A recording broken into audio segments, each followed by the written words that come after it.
Bom, boa noite a todos. Sou o Walter, eu estudo o Sudeste Asiático há 5 anos. Eu brincar aqui começou às 8 porque eu falei pro Cássio que essa hora os bebês estão dormindo, tá? Então é mais tranquilo. Eles resolveram, para variar, né? Murphy, né? Tá os dois acordados na sala. Então, se vocês ouvirem choro, reclamação, já sabem, né? Tentei fazer os dois dormirem aí, pelo menos um dos dois a tempo. Quase sempre eu consigo, mas dessa vez não consegui. Então, são dois recados importantes para começar. Primeiro, é que talvez tenha choro de bebê aí vazando. E segundo, como vocês vão perceber, eu sou péssimo para slide. Essas são as duas principais informações que vocês precisam gravar. Nossa, como eu sou ruim para fazer slide. Tinha anos que eu não brincava assim de mexer e fazer slide. Na hora que eu fui fazer o slide para apresentação, eu falei, nossa, eu não lembro de nada mais, como que horrível. Então, gente, por favor, me perdoem. Mas é o que deu aí, viu? Bom, faz tempo que eu estou querendo aqui apresentar aqui no grupo. Eu gosto muito aqui, sempre acompanho. Quando online tá difícil, né? Mas quando vocês disponibilizam no YouTube, eu confiro. Gosto muito que vocês postam aqui. Então, estou há meses e por causa desse plano com horário, né? Há meses que eu estou querendo fazer aqui. E aí, conversando com os dois aí, falei, vamos embora, vai. Não adianta ficar me enrolando aqui, tão cedo eu não vou ter tempo, então vamos arriscar. Bom, resolvi falar desse livro. Eu vou falar em primeira mão aqui, a notícia em primeira mão. Eu resolvi escrever um livro sobre a ASEAN, que eu vi que não tem nada em português. Eu joguei na Amazon. Nossa, eu fiquei página 20, página 25. Eu joguei ASEAN, South East Asia, coloquei uns termos em inglês lá, não achei nada. Falei, pô, aqui tem um nicho legal aqui. E aí eu comecei a comer livros sobre a ASEAN. Já li uns 5, 6 seguidos, assim. Falei, não quero ler mais nada que não seja ASEAN. E caí no Kishore aí, quem não conhece, o Kishore Mahbubani, nossa, ele tem palestras dele no YouTube sensacionais. Eu comecei a almoçar vendo palestra dele todo dia, assim, virei um maníaco por esse cara aí. E, enfim, aí conversando com eles, eu falei, bom, eu li 3 livros dele, um recentemente, e esse da ASEAN achei muito sensacional, e aí resolvi falar do livro. Mas vamos lá, até anotei aqui para não cometer gafe. O Kishore, ele foi diplomata de Singapura, consultor geopolítico atualmente. Ele tem um site lá, um think tank dele lá, muito bom, por sinal. Vocês acham muitos vídeos dele no YouTube, é muito, muito bom. Ele é aqueles caras concisos, com 3, 4 parágrafos, consegue resumir uma ideia, assim, um conflito geopolítico. O cara é sensacional. Ele foi representante de Singapura na ONU, entre 84 e 89, depois de 98 e 2004, e chegou a ser presidente do Conselho de Segurança da ONU também, 2001, 2002. Esses livros dele, aí ele relata várias passagens com o Kofi Annan e tal. Aí do lado dele, eu tenho, esse cara é especialista em relações China e Tailândia. Eu tenho o livro dele no carrinho, mas ainda não cheguei a ler, que é o Jeffrey Singh. Ele tem um livro que eu já vi várias pessoas elogiando, como a etnia chinesa foi muito mais tranquilo, digamos assim, né, comparado com outros países do Sudeste Asiático, a assimilação, se é que pode dizer assim, né, entre os tailandeses e os chineses. Eu já vi várias pessoas recomendando o livro do senhorzinho sorridente aí. Então são esses dois que escreveram esse livro, que obviamente eu recomendo. E para começar, vamos trazer já a introdução que eles colocam. Às vezes eu falo ele, porque é o Kishore, que eu virei o Kishore Futebol Clube, eu até esqueço que tem um coautor ali. E às vezes na hora que eu estava escrevendo aí umas ideias tal, às vezes eu colocava ele, às vezes eles, talvez eu cometa essa gafe aqui, mas são eles, são duas pessoas. É que eu acabei ficando muito fã de um, puxa saco, mas são dois. E eles começam a introdução falando muito bem da ASEAN, falam que eles chamam de milagre moderno, e eles chamam de esquina, é muito legal. Nenhuma esquina do planeta, eles falam, tão diversa, tem números econômicos e sociais tão bons e de paz, né? Então, até peguei aqui para anotação, eles falam assim: são mais de 600 milhões de pessoas, diante de um crescimento formidável em 50 anos, e obviamente 50 anos de paz, o que é mais importante, por se tratar de uma região tão diversa e que você não encontra isso em outro lugar do mundo. E eles colocam assim, até o Kishore nas palestras, se vocês pararem para ver, é engraçado, porque ele é de Singapura, né? Então é uma piada um pouco mais delicada que o comum, se fosse outro país do Sudeste Asiático, ele fala assim, são... aí ele fala, né, da diversidade, ele fala assim, 240 milhões de muçulmanos, 130 milhões de cristãos, 140 milhões de budistas, 7 milhões de hindus e, infelizmente, um bando de comunistas. E ele quer dizer sobre a diversidade que tem, né, religiosa, e que mesmo assim todos eles se dão bem. Acho que numa palestra no Vietnã não seria tão engraçada essa piada dele que ele faz por aí, né? Ainda mais sendo em Singapura, tem toda essa questão étnica, né? Enfim. E aí eu peguei aqui a anotar.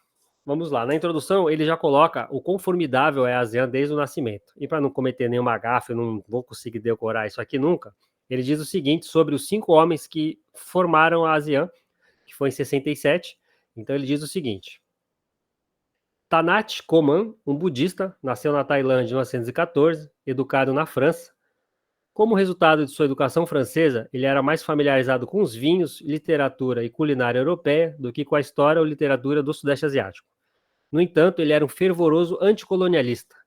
Narciso Ramos, um cristão, signatário filipino, nasceu nas Filipinas em 1900, estudou em Manila. Ele provavelmente sabia mais sobre história americana e os pais fundadores americanos do que o Sudeste da Ásia. Adam Malik, um muçulmano, nasceu em Sumatra, na Indonésia. Se eu estiver falando muito rápido, vocês me avisem, tá? Que às vezes eu me empolgo. E em 1917, ele era fluente em indonésio, holandês, Bahasa, né? Desculpa aí se eu pulei essa palavra. Inglês, holandês. Ele tinha visão de mundo condicionada por uma luta anticolonial e discursos nacionalistas contra os discursos nacionalistas dos holandeses e de Sukarno. Abdul Razak, um muçulmano, nasceu em Pahang, na Malásia, 1922, educado em Singapura, antes de continuar seus estudos em Londres. Foi em Londres que ele conheceu os líderes principais de Singapura, como Lee Kuan Yew e outros. Esse aqui me pegou, hein? Sinnathamby Rajaratnam, nasceu numa família hindu tamil no Sri Lanka e se mudou para Singapura, que estava no domínio imperial britânico na época, em 1915, quando ele era um bebê, e foi para Londres estudar também. Mesmo que nunca tenha se formado de fato, ele empunhava uma caneta poderosa e escrevia eloquentes e apaixonantes discursos para angariar o sentimento nacionalista contra o colonialismo. Aí ele coloca assim, isso aqui eu achei muito interessante.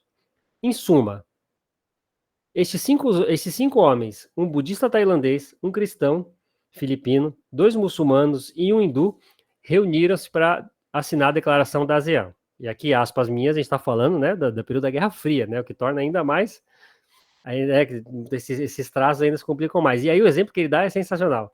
Imagine agora, Donald Trump, um cristão, né, vamos colocar aqui, Xi Jinping, um confucionista comunista, Vladimir Putin, um cristão ortodoxo, Ayatollah Khamenei, um muçulmano, e Modi, um hindu, se reunindo para assinar alguma declaração, que obviamente seja em prol de paz ou algo benéfico, alguma construção positiva para a humanidade. Né? É engraçado ele trazer esse contexto para os dias de hoje, que dá o peso, né, do quão raro esse conjunto, né, de etnia, de religião, como queiram. E eu não pedi para você mudar, né? Isso aí, são esses 5 que assinaram a Declaração da ASEAN em 67, e é muito interessante esse exemplo que ele dá com os dias de hoje, que ali cada um tem uma formação, cada um tem uma religião, e achei muito interessante o exemplo com os dias de hoje, é inimaginável, e olha que a Guerra Fria acabou. Aí pula para o próximo, por favor, que eu vou mostrar o quão eu não manjo nada de Excel.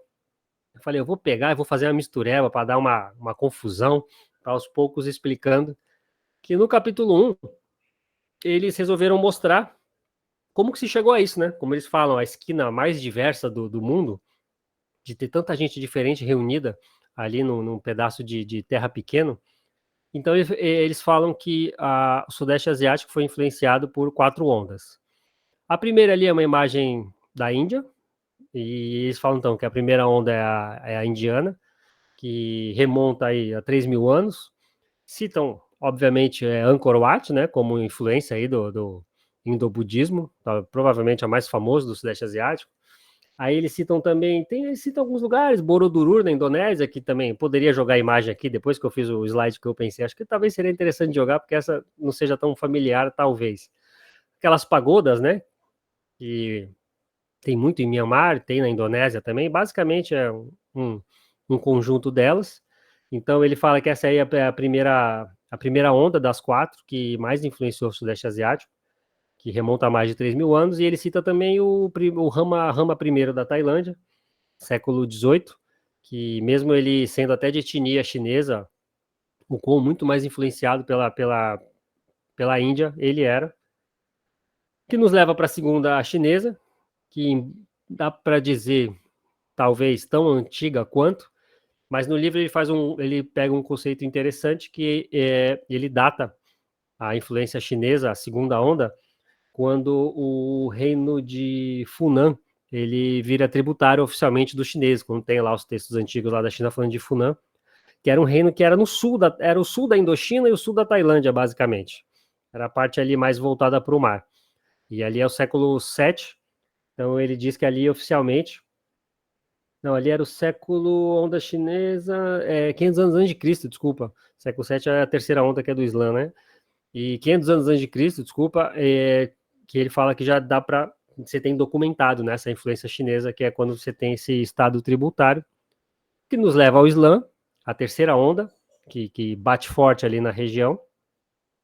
E essa onda aí é século 13 a 17, aí como está muito mais perto dos dias nossos aqui, né, que a gente tem uma noção, então não tem muito o que falar. Ele data ali também a primeira colônia mesmo, oficial, ele diz ter sido, isso eu não tinha a menor ideia, ele diz ter sido em Sumatra no século VII, então por isso que ele data a influência islâmica no século VII, e ele joga, obviamente, para frente até né, a chegada dos europeus com mais força, que nos leva à quarta onda, que eu joguei essa imagem proposital aí, para falar do Ocidente. E aí é interessante, porque assim, quando a gente começa a estudar a Ásia, principalmente eu, particularmente, acabo. Acho que sempre tive um pouco de uma coisa anti-ocidental, assim, uma coisa anti-excepcionalismo. E aí, quando a gente começa a estudar, a gente fica muito crítico. Então, antes de ler esse livro, se me falasse, cite coisas positivas que o mundo ocidental deixou de herança para o Sudeste Asiático, eu talvez, sei lá, de bate-pronto falaria nada, algo meio revoltado, assim, ou pensaria muito para citar uma outra coisa. E os autores não, é interessante que eles trazem ideias positivas, políticas, sociais, econômicas, talvez não muito, e eles falam que muito do Sudeste Asiático de hoje, eles devem ao Ocidente, e de forma positiva, como, por exemplo, ter o Laos, ter o Camboja, eles alegam no livro lá, eles colocam algumas brigas ali internas, e também com os vizinhos, que eles dizem que muito provavelmente eles seriam incorporados pelo Vietnã, pela Tailândia, que sem a proteção europeia, principalmente ali né, antes da Segunda Guerra, tal, que eles provavelmente não existiriam. Então, pensando na soberania da população local, eles colocam como ponto positivo, uma herança positiva do Ocidente, ter permitido, né? Não sei se a palavra é permitido, mas ter deixado que esses países existam. Não sei se o termo certo seria esse. Singapura, dá para falar de Singapura também, e do Brunei.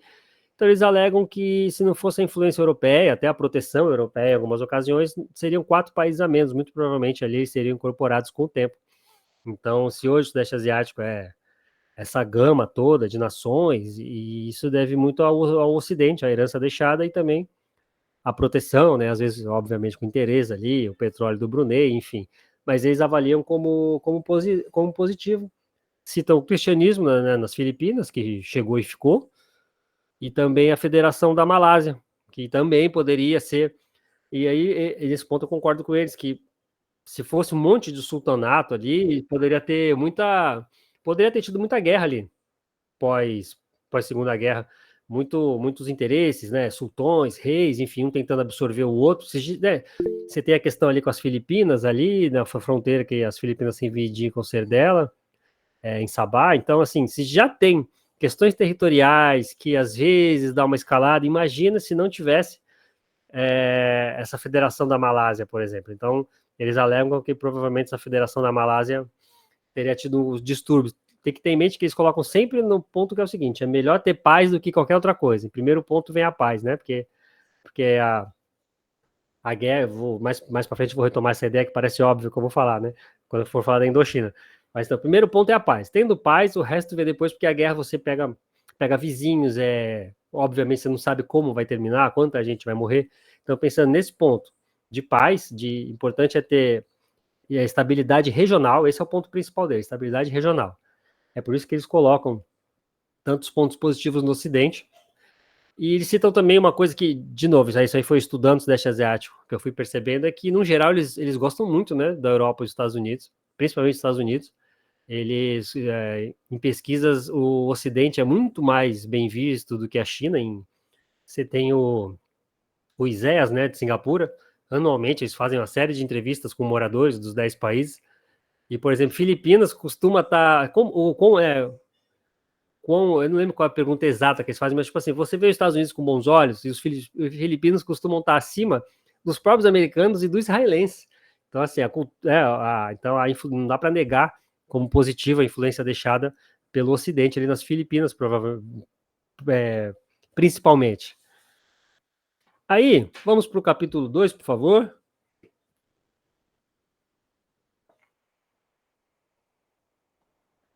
Capítulo 2, eles falam como que criou-se, né, e se manteve esse ecossistema de paz que eles chamam no capítulo. Eu peguei essa imagem que é a declaração aí de Concord, de 76, então olha que interessante, a ASEAN nasceu em 67, em 76, 9 anos depois é que eles vão sentar para esboçar um documento, acho que o primeiro choro já vazou aí, hein? Para fazer acontecer. Por quê? 75 tem o quê? A retirada dos Estados Unidos do Vietnã. E aí a Indochina, né? A Indochina ficando vermelha. E então eles se juntam, falou, opa, se a gente não se juntar aqui entre nós... Eu tenho um outro livro que não é... acho que é o... não, é do que chora, acho que é o Asian Century dele, mas já li outros livros, até termos que eu não lembro agora, que ele diz assim, que os Estados Unidos não é... Os Estados Unidos evitou a região, largou, falou, ó, não me meto mais nessa região depois daquela saída vexatória do Vietnã, e você acha até, termos que agora me fugiu o nome, não é tipo alergia do Sudeste Asiático, mas é algo nessa linha que alguns autores colocam, tipo assim, os Estados Unidos não queriam ouvir falar do Sudeste Asiático, da Indochina e do entorno, que os tailandeses, de certa forma, se viram até abandonados pelos americanos, que ó, a onda vermelha tá vindo aqui na minha fronteira, na minha borda, e aí, somos aliados históricos dos Estados Unidos, ó, não me meto mais nisso aí não, que me deu muito problema. Então, eles se juntaram porque eles viram que a bola estava com eles, que não ia vir ajuda externa. Que ou eles criavam um mecanismo de fato importante, regional, ou eles seriam engolidos pelo comunismo. E até interessante, tem até uma passagem do Lee Kuan Yew, que ele diz alguma coisa assim, numa reunião com algum presidente dos Estados Unidos na época, agora não me lembro, que ele fala, ah, em X meses eu vou estar pendurado em uma praça pública de cabeça para baixo. Querendo dizer que, se vocês não ajudarem a gente a combater não só o comunismo, mas a propaganda comunista que vem da China, da União Soviética, vai todo mundo cair. Mas vamos lá, então tem esse ecossistema que eles criaram. Tem livros também que você fala, até livros recentes, viu? Depois dos anos 2000, que chamam o Sudeste Asiático de Balcãs da Ásia. Então, assim, algo tem ali de diferente, né? Que não fez o Sudeste Asiático ser a Iugoslávia, ou outros exemplos que vocês queiram pegar, de não ter se desmoronado, vizinho, entrado em guerra com o vizinho. E é isso que eles investigam no livro, né? O que será que tem na região que, com todos esses problemas, né, não aconteceu nada demais, digamos assim, né? Pelo menos 2 membros da organização nunca entraram em conflito entre eles. E a guerra eclode em 75, como eu disse, né? Aí eles montam a declaração, se comprometendo, um ajudar o outro e um de encontro ao outro. E aí, se quiser pular para o próximo slide, por favor. Aí temos aí os 3 velhinhos. Vamos para os 3 velhinhos simpáticos. Tem um trecho legal dessa parte do ecossistema que ele diz assim na introdução. Eu até anotei aqui e ia deixar passar. Alguma vez, sábia alma me disse que para cada 1000 livros escritos sobre causas de uma guerra, um é escrito sobre as causas da paz. Quando uma guerra eclode, imediatamente milhares de artigos surgem para explicar as razões do conflito. No entanto, quando um ecossistema duradouro de paz se instala, poucos percebem, menos ainda tentam explicar. Então, assim, o livro tem várias dessas pegadinhas que te bota para pensar realmente que a ASEAN é um pouco estudada, deveria ser muito mais estudada, vista, até tentar, o Sul Global ali, algumas partes, tentar copiar, porque é um exemplo de sucesso. Então vamos lá, nasce do medo do comunismo, inclusive o Vietnã e a China eram muito contra a formação da ASEAN no início, porque falavam que era eles eram fantoches dos imperialistas, tal, e de fato tinham razão, porque nasceu mesmo como o medo do comunismo, e os próprios países que não estavam de fato, né, nas mãos dos comunistas, eles sofriam nessa época mesmo com insurgentes. Tinha o Partido Comunista da Malásia, na década de 40 e 50, que praticava ataques. Tem o governo da Indonésia, né, e aquela tentativa de golpe que resultou em milhões de mortes, né, que isso aí já é um pouco mais famoso, né, vídeos no YouTube, enfim. A Tailândia tinha um partido comunista interno também, que ganhava, que recebia armas e propagandas da China, e tem a questão geográfica, como eu disse, né, de estar do lado ali da Indochina também. As Filipinas também teve muita insurgência desde os anos 40 até mais ou menos o final dos anos 50, e até hoje tem guerrilhas comunistas lá, que são consideradas as mais antigas do mundo, que nunca largaram as armas desde essa época. Então eles tinham mesmo que se preocupar, né? Então aí a gente tem o primeiro fator é que ele coloca aí nesse ecossistema de paz, na introdução ele fala o medo do comunismo, e aí ele diz o seguinte: o medo do comunismo criou. Então, fator 1, né, criou a organização e manteve ela, criou de fato o primeiro documento, 76, e o segundo são os líderes fortes, que até retoma a ideia da criação inicial, né, aqueles 5 líderes lá que ele menciona, que mesmo com todas as diferenças, eles criaram o órgão. E aí ele diz o seguinte, para não falar besteira, deixa eu ver aqui, é o Lee Kuan Yew, né, claro, o Mahathir Mohamed da Malásia, esse senhorzinho aí da ponta, ele tem quase 100 anos e a última eleição ele ainda concorreu, ele foi primeiro-ministro da Malásia por décadas, ele ainda concorreu como deputado com quase 100 anos, e é tipo com as devidas ressalvas, quero dizer que ele é ouvido, ele é muito lúcido, ele é tipo o Kissinger, assim, todo mundo quer ouvir a opinião dele sobre o que está acontecendo na Malásia, em volta ele tem muita moral, por toda a bagagem dele, né, tantos anos no poder que ele ficou. Então ele tá lá no Twitter, ele causa polêmica às vezes com algumas postagens. O cara tem quase 100 anos e tá a toda aí na ativa. E quem é o terceiro? Eu não falei mais um, né? O Mahathir, o Lee Kuan Yew. E tem o do meio aí, né? Eu me perdi aqui. Ah, o Suharto, claro. Bom, aí diz o seguinte, ao contrário de outras organizações, essa se manteve porque foi orgânico. Então, mesmo não foi, obviamente, isso não existe, né? Mas não foi sem viés ideológico, né? Essas coisas, foi neutra. Não, não foi neutra e foi orgânica. Tanto a criação, que teve, claro, o apoio dos Estados Unidos, óbvio, mas principalmente essa virada de chave de 76, porque os líderes se viram abandonados, vamos ter que resolver entre nós, ou vai todo mundo aqui ser pendurado em praça pública de cabeça para baixo, então, vamos ter que resolver. Então, por ter sido orgânico, eles alegam que foi um dos fatores que contribuiu para a organização ter durado, em meio a tanta confusão ali regional nessa época.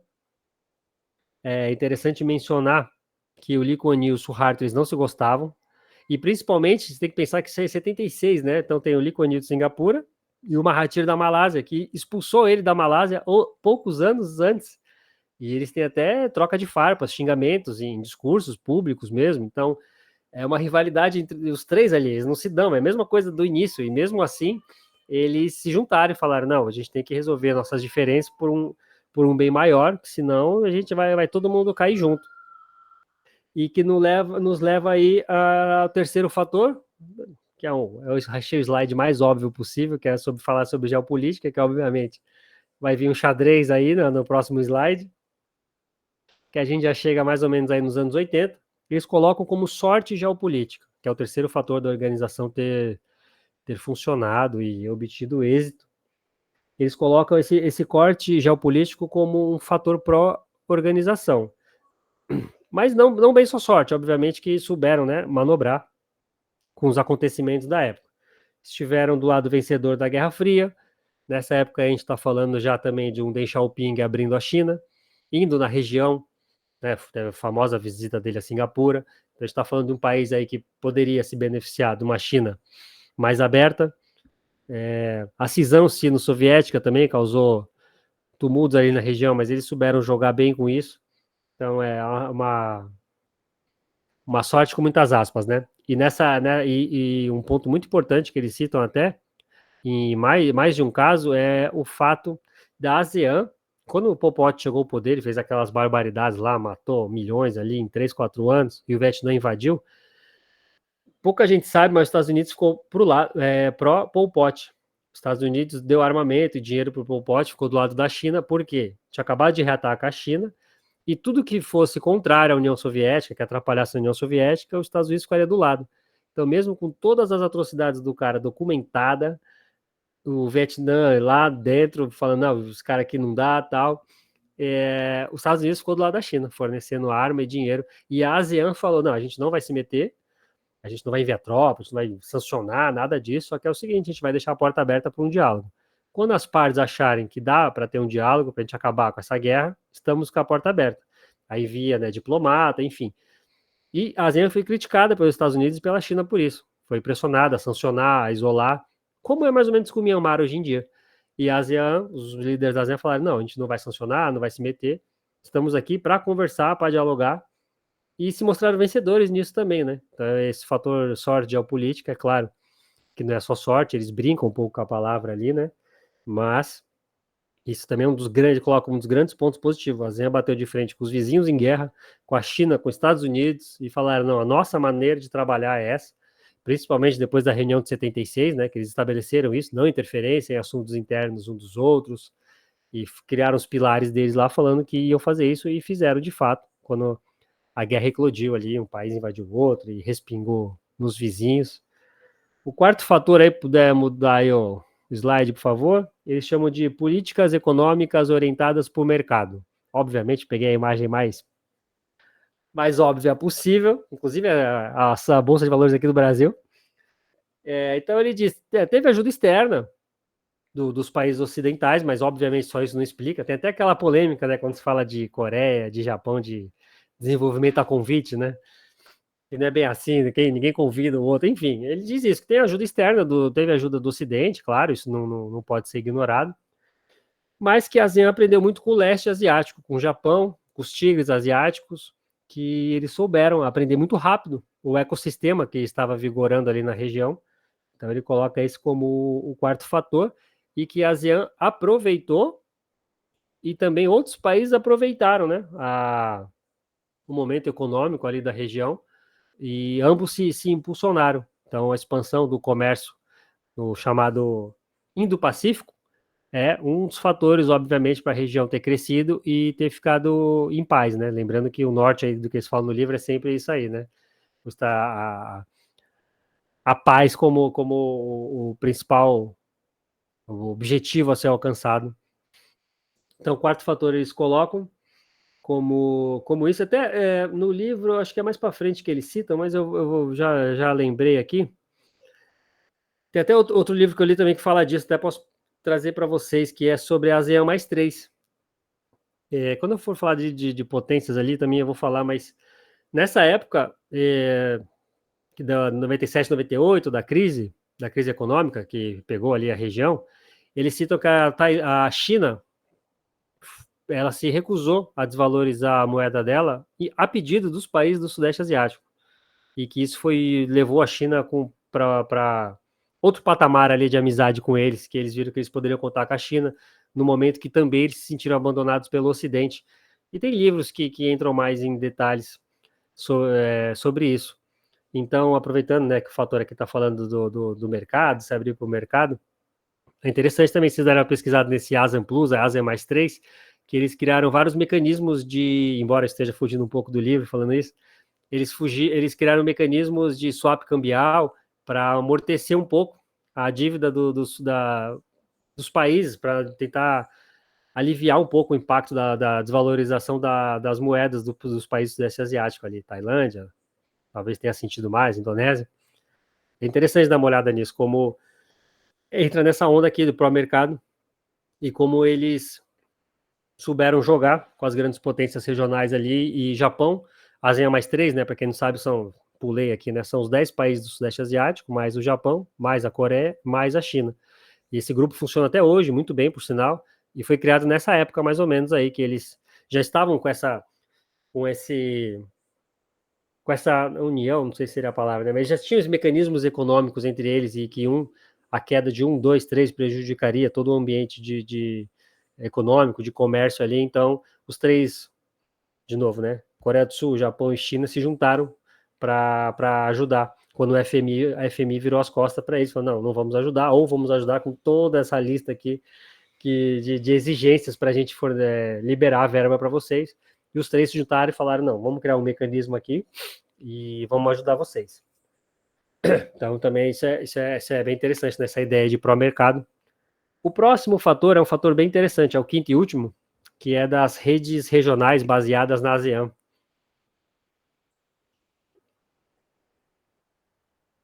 Peguei um organograma simples, tem vários aí, é até difícil achar qual seria mais certo. Eu que estou estudando ASEAN para tentar escrever, aí estou até apanhando aí nesses organogramas, porque é uma teia. Então, esse é o quinto fator, e quando você vai estudar ASEAN, você percebe que realmente esse tem a ideia muito da China, né? Quando eu fui ver aquela série e conhecer um pouco da história Marco Polo, eles tentam mostrar como a China absorveu os líderes da Mongólia, né? Os mongóis, e como eles acabaram influenciando, transformando os mongóis, né? Eu não vou dizer em chinês, mas acabaram mesclando ali os dois. Eu vejo isso como exemplo. A ASEAN, ela criou um colchão ali diplomático em que ela absorve todo mundo para ela. Ela é meio que um imã. E essa sopa de letrinhas que ela cria é para isso. Eu vou pegar um exemplo que no livro não entra em detalhes, que até eu usei para fazer um episódio aí de 50 anos da relação Japão-ASEAN.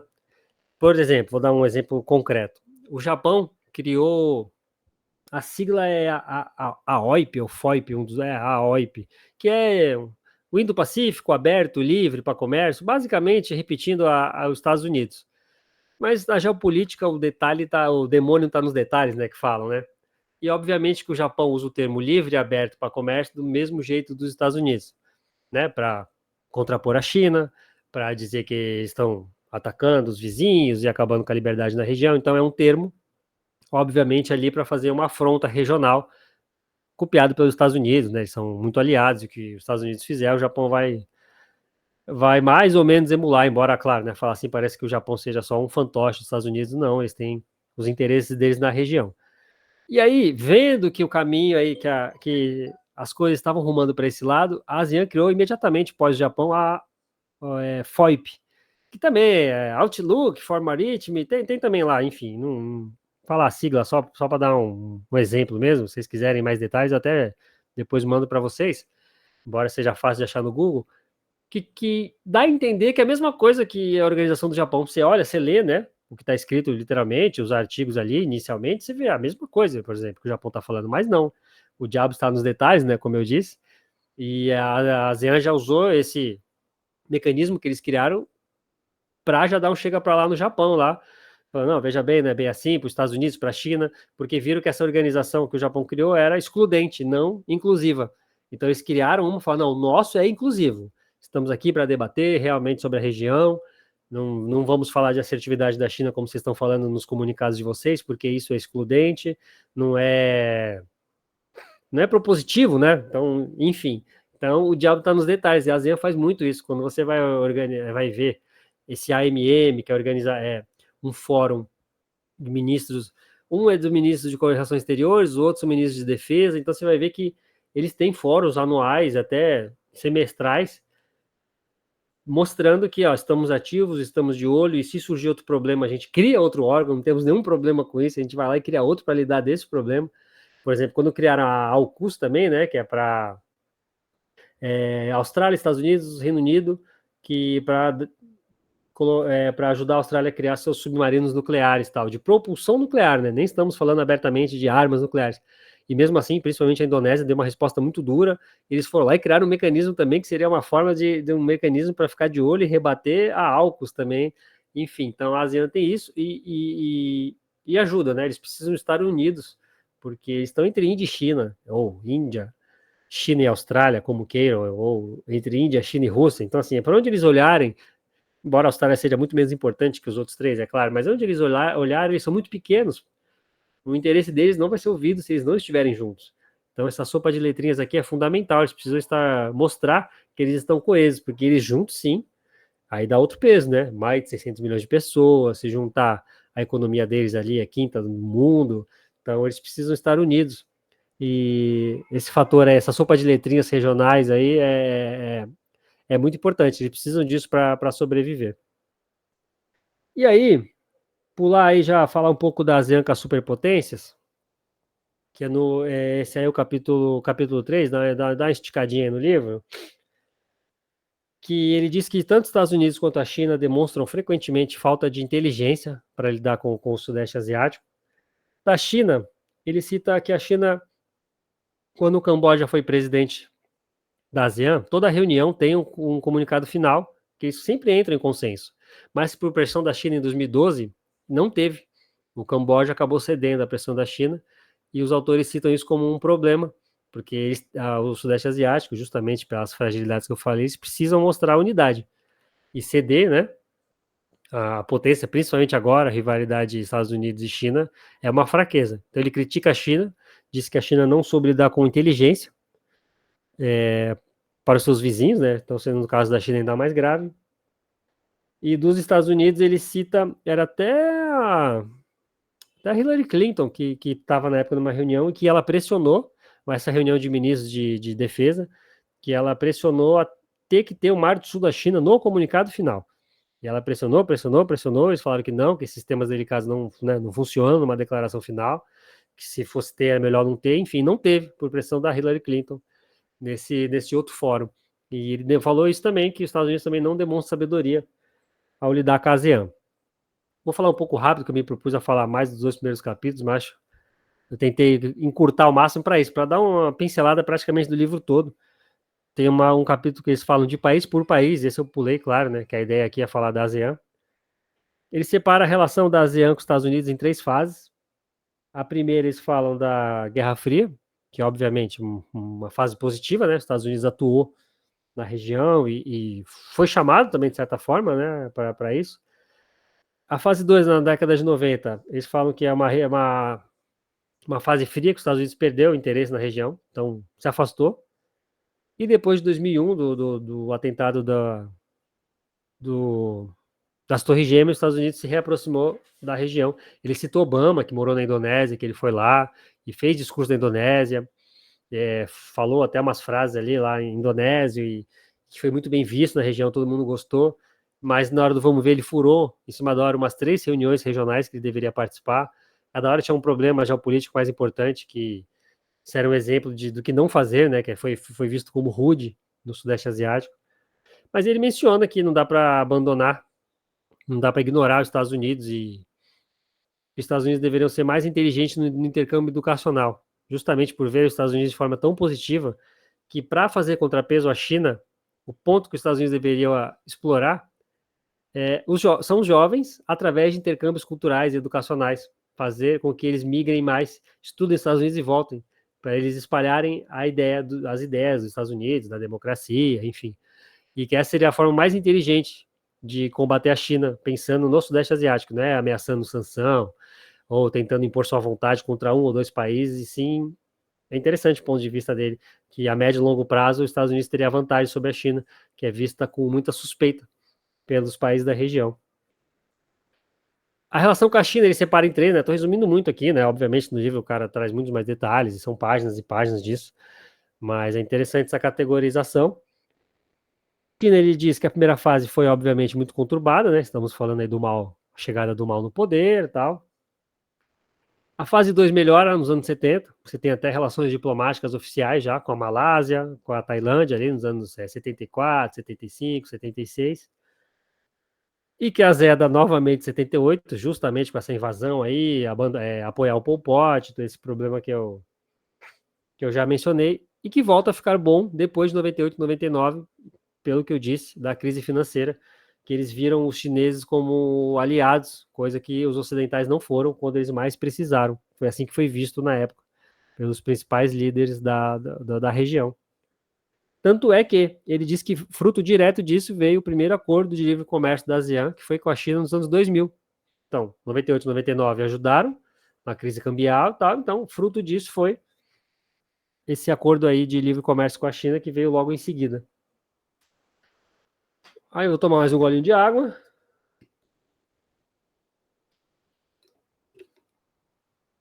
Aí ele diz assim, que muitos perguntam para ele será que a China não vê uma ASEAN fraca melhor para os interesses chineses do que forte? Aí ele diz, dependendo, né? Se os chineses forem ver a curto prazo, talvez, mas a médio e longo prazo, não. E que ele acredita que os chineses olham a longo prazo. Então, na opinião dele, os chineses preferem uma ASEAN bem forte, ao contrário do que pode ser dito por aí, por causa desse tumulto aí do Pacífico, né? Criou um termo geopolítico para a região, que eu sempre brinco, sai correndo que vai ter problema. Então, ele diz que, embora, principalmente na mídia ocidental, se fale muito em uma ASEAN dividida, que seria melhor para a China, que a China dominaria todos eles, ele diz que não. Que o jeito de pensar chinês a longo prazo e o aumento do assédio ali regional, ele diz que, pelo que ele conhece dos chineses, eles apoiam e devem apoiar a ASEAN, uma ASEAN forte, que de certa forma ele faz a comparação com a gente, fala que a China vê a ASEAN como um quintal geopolítico, como os Estados Unidos e a América Latina. Então, os chineses devem ficar de olho, porque, né, os vizinhos estão sempre ali, até a parte do livro que ele fala geografia e destino. É muito interessante também essa frase, lembrei dela agora aqui. Embora o quintal geopolítico a gente possa até discordar um pouco, né? Então ele disse que a China tem que gostar da ASEAN porque é uma plataforma neutra, até para esses problemas internos. Teve também uns anos atrás, quando o Japão e Coreia do Sul ameaçaram um por sanção no outro, quando os produtos sul-coreanos ficaram muito competitivos no Japão. Os japoneses estavam gostando disso. Tem 3, 4 anos, acho que foi um pouco antes da pandemia, isso, ou no começo da pandemia, alguma coisa assim. Foi nos fóruns da ASEAN mais 3 que eles se acertaram. E é interessante que eles citam esse fórum, como os 3 países, né, China, Coreia do Sul e Japão, são tratados igualmente. Quando eles têm um problema entre eles, eles costumam se reunir nesse órgão para não demonstrar fraqueza, porque são 3 grandes. Então, o Japão ameaça a sanção aos sul-coreanos. Eles não falam, vou até aí para a gente negociar e conversar. Demonstração de fraqueza. Muito menos os japoneses que ameaçaram com as sanções não vão falar. Faz assim, vou aí, vem aqui para a gente conversar. Demonstração de força. Ou vou até aí para a gente resolver. Demonstração de fraqueza. E eles mostram no livro como a ASEAN mais 3 foi o fórum que eles usaram, porque ali são tratados igualmente, não são os organizadores, os anfitriões, então eles são só mais um convidado. Então eles aproveitam essa reunião anual, e inclusive para resolver diferenças entre eles. E isso é muito interessante. E da China ele cita isso, né? Que aí desde então, né, 2000, já vem a terceira fase, com essa ajuda de 98, e com o acordo de livre comércio em 2000, que é o que vigora até hoje, que ele faz questão até de mencionar dados econômicos, que a relação comercial China-ASEAN está para bater a casa do 1 trilhão anual, que é de longe a maior relação comercial do mundo. Estados Unidos e Europa tendo economias tão fortes, não chegam nem perto disso, e que essa terceira fase é a fase que vigora até, até os dias de hoje. Com a União Europeia, achei legal que ele fala que a União Europeia é um animal geopolítico míope, porque só vê a curto prazo e cada um vê só o seu umbigo. E é o que a gente vê, né? Basicamente, a guerra da Ucrânia foi um resultado disso. E olha que o livro foi escrito em 2017, né? Vale lembrar que foi quando a ASEAN fez 50 anos. O livro é de 2017. Então, na parte de falar disso, ele fala isso, que os membros individuais se importam mais com interesses próprios do que do bloco como um todo. E são vários exemplos que ele dá. O mais interessante que eu achei, ele fala o seguinte: a ASEAN conversa em inglês entre eles, mesmo formalmente o inglês não sendo língua de ninguém. Já a União Europeia, eles consideram todas as línguas como oficiais para não ter problema, e que isso gera 1 bilhão anual de traduções oficiais entre tudo que o órgão emite tem que sair em todas as línguas, e que isso dá um gasto mais ou menos de 1 bilhão por ano ao órgão, de todas as traduções oficiais, juramentadas, que tem que ter em todas as línguas. Ó, que burocracia inútil. E aí que ele fala também que é mais um ponto da ASEAN, né, que todo mundo conversa inglês, os comunicados saem em inglês para todo mundo, e aí quem quiser, no seu país, você traduz, mas aí, né, é outro mecanismo aí que você não gasta quase nada. A relação com a Índia é muito interessante, que ele fala muito que a Índia tem que se unir mais à região. Ele diz até que a Índia não entrar no RCEP, que é considerado o maior comércio, né, acordo comercial da história, é um erro, que a região ela ficou rica e próspera como ela na base do comércio e da queda de barreiras e não do protecionismo, que nesse ponto a Índia está indo para o lado errado, que na opinião dele isso tem que ser revisto. Aí fala de novo da história, que ele fala que a Índia tem uma vantagem com a China, que é justamente ser mais bem vista e a herança cultural. Então ele diz que de certa forma a Índia tem essa vantagem comparativa com os chineses, vista com muito mais bons olhos por muitos do Sudeste Asiático.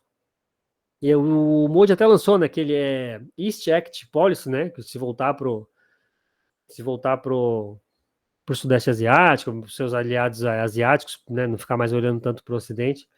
E ele menciona isso como positivo, mas que de fato tem que ser colocado em prática. Aí o livro é de 2017, ele cita lá como a Índia é sexto, sétimo parceiro comercial da ASEAN, que deveria ser muito melhor pela proximidade geográfica, herança cultural, histórica. Agora eu acho que é quinto, mas também não mudou muita coisa, não. A Índia também não está, que eu lembro de cabeça, acho que agora é quinto ou quarto, também não, mas tem crescido muito o comércio com o Sudeste Asiático.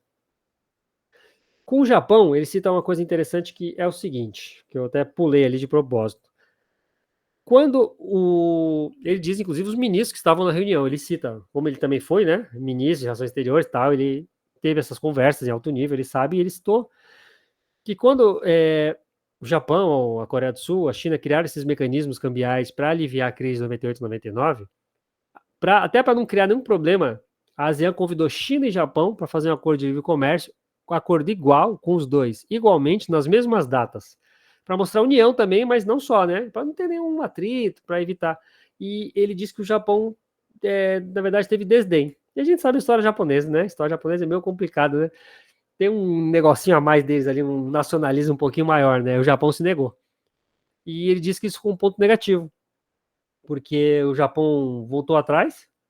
Então, foi assinado esse acordo 2 anos depois, e ele disse que aí, obviamente, já não foi a mesma coisa, porque já tinha um acordo com a China, então não teve o mesmo peso, principalmente midiático, porque a China pegou todos os holofotes, era o primeiro grande acordo de livre comércio do Sudeste Asiático. Então, quando o Japão mudou de ideia, era tarde demais. Acho que ele até cita, acho que eu até marquei aqui. Ele falou que quem disse para ele foi o Jayakumar, Shumugan Jayakumar, que era o diplomata da época, e foi vice-primeiro-ministro de Singapura também, foi quem contou para ele, que ele tratou ele fez essa tratativa, mas não deu certo, e disse, é simbólico, é importante, e disse que, ele até citou até o nome acho que até o nome da ministra do Japão, ele cita também, Yoriko Kawaguchi, ministro das Relações Exteriores na época, disse coisas como, não, sem problemas, não, vamos ver, sabe, vamos marcar? Ela mandou um vamos marcar para ele e ignorou. E a gente sabe que tem um pouquinho, né, uma superioridade japonesa, né, a gente sabe como é que é. Por mais que isso possa ser um pouco politicamente incorreto falar, mas a gente sabe que tem, os japoneses são um pouquinho complicados, estão sumindo aí, não estão fazendo filho, não arredam o pé com a imigração, enfim, não vou fugir daqui, né? Mas enfim, e aí ele critica o Japão por isso, ele diz que o Japão precisa ver a ASEAN como um parceiro igual, de igual para igual. Que ele cita outros exemplos, ele traz números também econômicos, tal, que o Japão é um dos maiores investidores da região, não estou dizendo que não, mas que ele diz que nessas horas, assim, que alguns momentos aí, quando tem algumas situações que os líderes do Sudeste Asiático se sentem desprivilegiados aí com o tratamento em relação aos japoneses, coisa que eles não sentem, por exemplo, tratando com a China.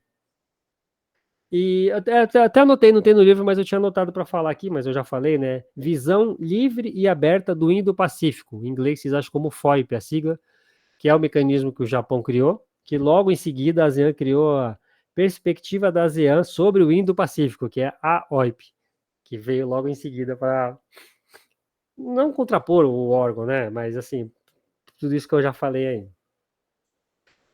No capítulo 5, vamos lá, a gente está acabando, eu sei que eu estou falando muito. Aí eles falam sobre forças, fraquezas do bloco. Eu trouxe um exemplo ou outro, rapidinho, claro, obviamente, de novo, que eles dão mais no livro. E na introdução ele também, as introduções, eu falo, esse que chora aí, eu amo esse homem. Ele traduz, assim, ele é muito sucinto, com frases muito impactantes. Ele fala assim, muitos acadêmicos gostam de indicadores quantitativos para analisar ciências humanas. No entanto, o que constitui o caráter único de cada organização regional e diferencia uma da outra é uma combinação de fatores, geográfico, histórico, econômico e político, cultural, desculpa, e psicologias nacionais. Em suma, cada organização regional é uma fera única. Isso é muito interessante, né? Porque, obviamente, né, tem muita gente que analisa política, geopolítica, com planilhas, né? E é muito mais profundo que isso. Ele até cita acadêmicos dos Estados Unidos, numa outra parte, enfim. Que não entrar muito, não entrar muito em detalhes aqui.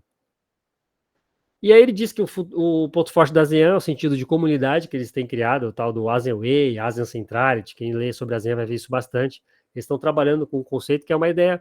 O europeu ele se sente europeu, né? Mais ou menos isso. Então eles querem criar na região do Sudeste Asiático inteira isso, a sensação de pertencimento. De uns anos para cá até mudaram o passaporte. Quem mora lá no passaporte, além da bandeira do país deles, tem a bandeira da ASEAN também, que eles copiaram da Europa essa ideia. O Eurovision lá estão criando também mecanismos culturais de música de várias áreas diferentes para criar esse sentimento, e ele coloca isso, obviamente, como um ponto forte do bloco.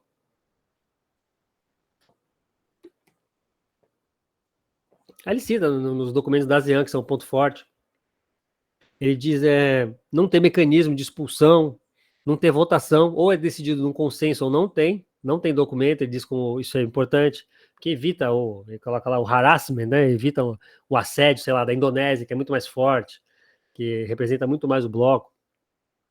Não tem nenhum fundo especial para desenvolver, para criar, tentar diminuir lacunas econômicas entre eles, ele vê isso como algo positivo, para evitar justamente que essas distorções se evidenciem.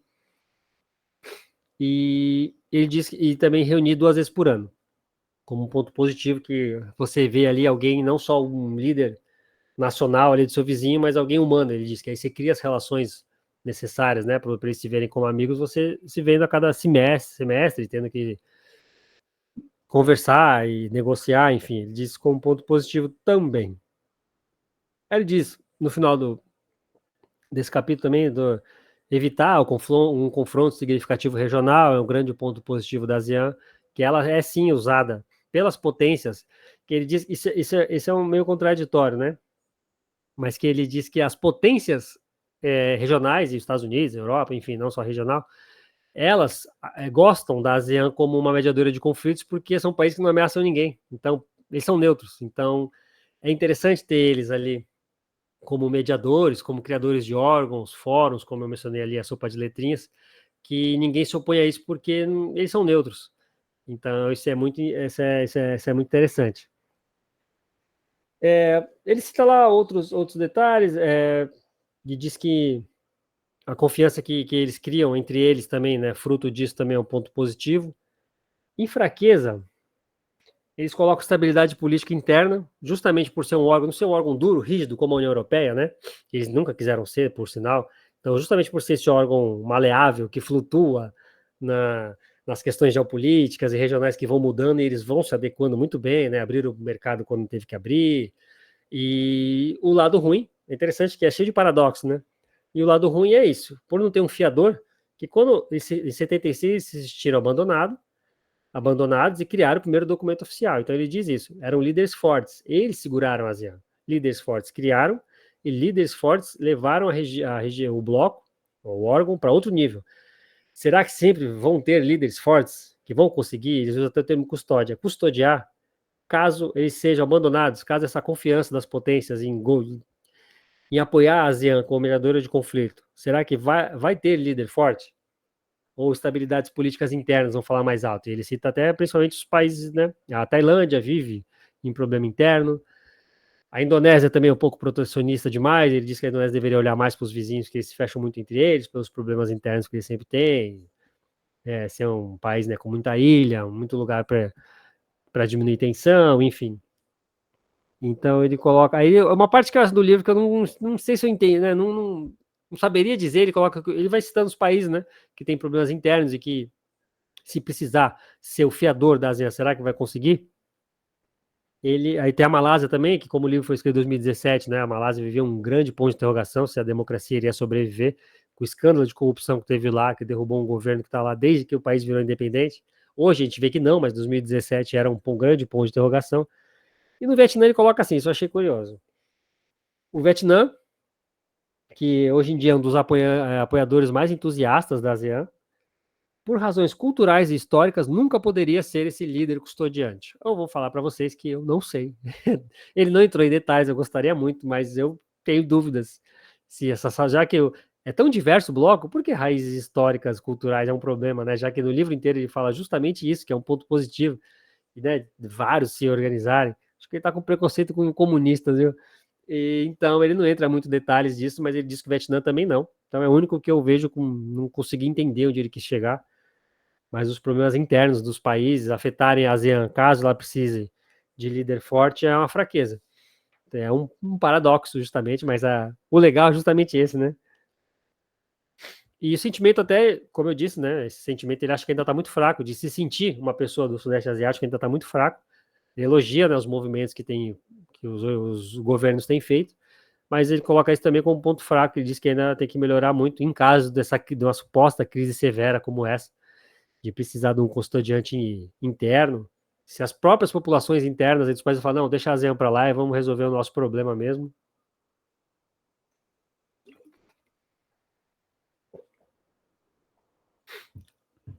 E aí, na ameaça, é de novo o paradoxo, né? Que ele disse, e se essas potências decidirem, né, não mais manter unida a ASEAN, o que pode acontecer? Ele cita também esse jogo aí do perigoso da rivalidade China e Estados Unidos. E é interessante que ele coloca um negócio muito legal aqui, que geopolítica até pode ser um jogo de soma zero, mas geoeconomia não. E aí ele cita alguns acordos econômicos que você pode muito bem fazer com os Estados Unidos, com a China, e que ele diz que ficar martelando a economia, jogar a economia para esse campo geopolítico do soma zero pode ser é, uma profecia autorrealizável. E de tanto você fala que é um outro, um outro, um outro, você acaba de fato jogando o país nessa escolha. E ele cita como exemplo que não necessariamente é assim, agora é CTPP, né? Mudou a sopa de letrinhas, né? O Acordo de Livre Comércio que os Estados Unidos propôs, com, por exemplo, ele nem citou RCEP, mas daria para colocar aqui, mas ele cita com o Banco da China, o ASEAN Infrastructure Investment Bank, que ele fala que você pode muito bem pegar empréstimo da China e estar num acordo comercial com os Estados Unidos, que é preciso separar, eu até falei inteligência, preciso ser mais inteligente para separar, ou de tanto que a mídia, formuladores de política, think tanks, tanta gente fala que é um ou outro, isso acaba sendo autorrealizável e os países se vejam obrigados a seguir de fato um ou outro e que falou que é preciso separar a geoeconomia de geopolítica. É mais um outro texto que eu li e falei, nossa, esse cara tem a manha de escrever, esse cara sabe convencer a gente. Uma ameaça que ele coloca também, se bem que é dos líderes dos tumultos internos, né, basicamente, né, repetir o que ele falou ali. Oportunidades eu achei interessante também que ele traz multilateralismo e, sei lá, talvez seja a última esperança, né? Por isso que eu falei, eu sou fã do último, eu sou adepto dessa ideia, talvez até como última esperança, né? Bipolaridade não deu certo, unipolaridade também não, se não der o multilateralismo, desiste, joga logo essa bomba atômica aí. Então ele diz que é preciso investir no multilateralismo e que a ASEAN, essa forma do flexível da ASEAN pode ser uma alternativa, porque como a União Europeia foi talvez a primeira grande ideia, né? E como ela arrumou para uma união aduaneira, aí todo mundo acaba pensando na União Europeia como modelo. E ele cita que não, que principalmente o sul global, nem lembro se ele usa o termo sul global, tá, gente? Desculpa, talvez eu acho que ele fale África e Ásia, tá? Não lembro se ele cita América Latina, mas vamos colocar aqui o sul global. Precisa olhar para as suas dinâmicas internas, regionais e parar de querer copiar o modelo. E ele fala, pelo contrário, o modelo que essas regiões mais complicadas aí, que eu vou chamar aqui de sul global, mas ele não usa esse termo no livro, é melhor usar o conceito da ASEAN do que da União Europeia. E ele cita até um exemplo.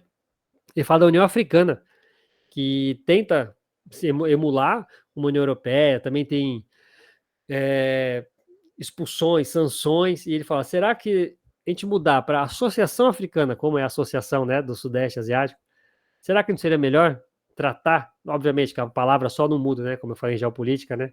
O diabo está nos detalhes, mas pensar na organização no modo de associação. Entra quem quer, se quiser sair, sai, mas estamos aqui para negociar, estamos aqui para ver algo melhor para todo mundo. Será que uma associação não seria melhor do que uma união?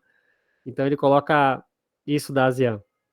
Ele diz que acha que a ASEAN, pelo sucesso que ela conquistou numa região tão complicada em tantas décadas, ele diz que o mundo deveria estudar mais os mecanismos e a sua maneira, a sua região, né, com as suas peculiaridades, tentar copiar esse modelo.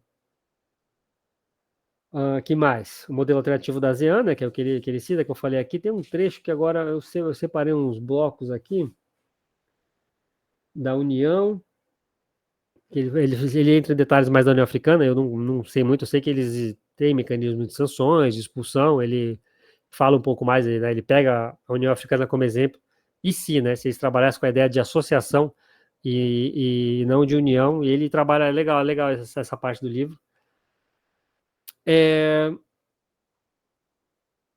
eu separei aqui, acho que eu estou falando há muito tempo, mas enfim, ele fala como oportunidade a parte geopolítica, né, a parte, desculpa, geográfica, e ele pega, eu até copiei, falei, bom, dependendo do tempo que eu estiver falando, até acho interessante, mas eu vou resumir. Ele pega um parágrafo do discurso do Modi de 2015, falando justamente desse policy, Act East Policy, East Act Policy, enfim, como eles devem olhar mais para a Ásia, né? Eles, obviamente, exaltam a ASEAN. Então, o Modi faz isso em 2015 e o Xi Jinping faz em 2013. Então, ele mostra que essa é a oportunidade perfeita para a ASEAN, que é justamente a posição geográfica dela e saber negociar e jogar com essas rivalidades, e que a ASEAN faz muito bem. Cada vez mais os países da região, as potências investem, seja tirando empresas da China e jogando lá, como investimento estrangeiro direto, o comércio também, né, tem aberto muito.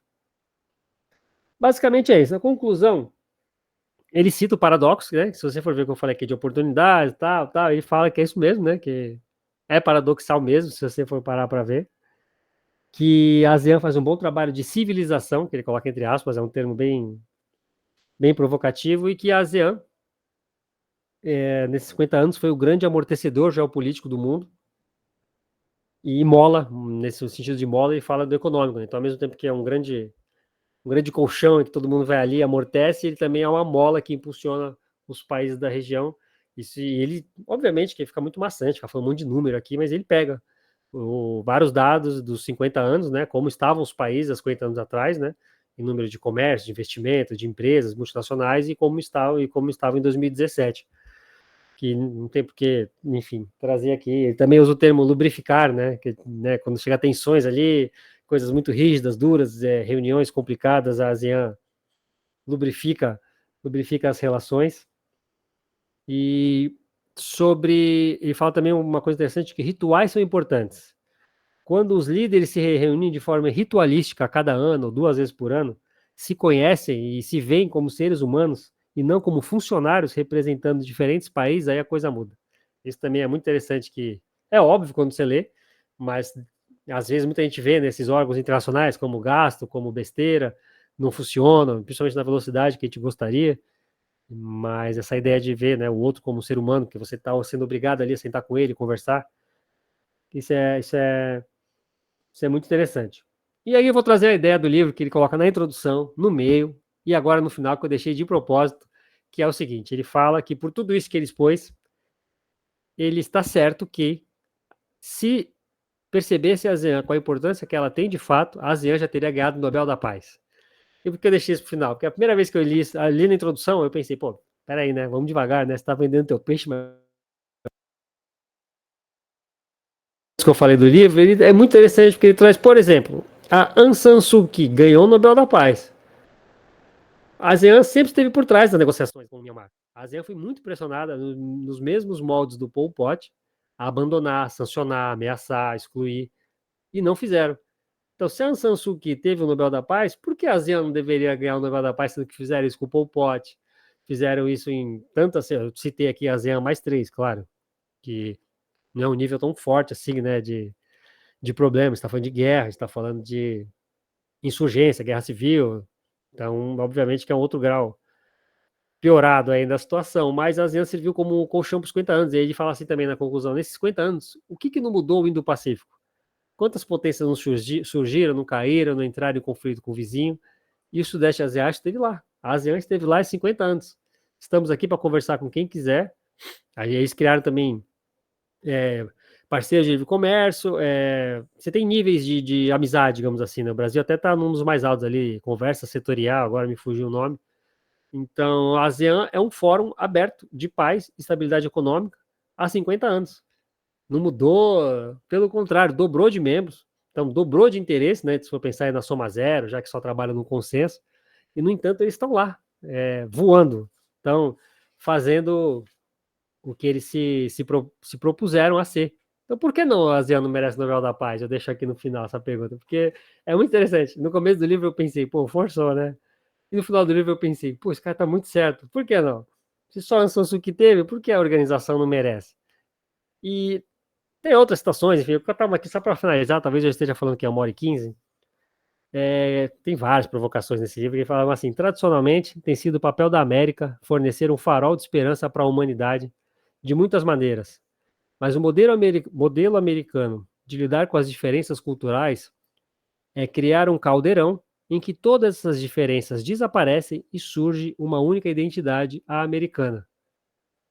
Nosso mundo nunca se tornará um caldeirão. Na verdade, com o contínuo ressurgimento de diferentes civilizações asiáticas, a necessidade é lidar com um mundo de maior e não menor diversidade.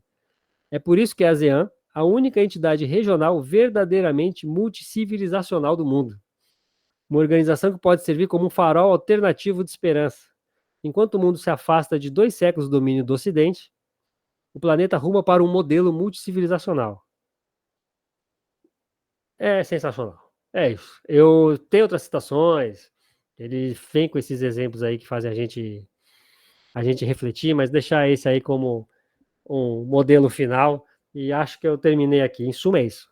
O, o maior paradoxo da ASEAN é que a sua força reside na imperfeição, né? A sua força reside na fraqueza. Basicamente, o que eu falei ali de oportunidades, fraquezas, pontos fortes, fracos, basicamente é isso. O ponto mais forte também pode ser o mais fraco e vice-versa. E é impressionante como eles souberam, né, lidar com isso e jogar. Principalmente a gente vê aqui o Mercosul, né? 4 países, e não vai, pô, desde 90, imaginar tudo que a ASEAN já passou. Enfim, obviamente que eu comecei a estudar a ASEAN apenas por ver um buraco ali na literatura em português e hoje em dia virei esse ASEAN Futebol Clube aqui falando aí, defendendo as cores da ASEAN. Basicamente é isso aí, espero que vocês tenham gostado e leiam esse livro que vale a pena.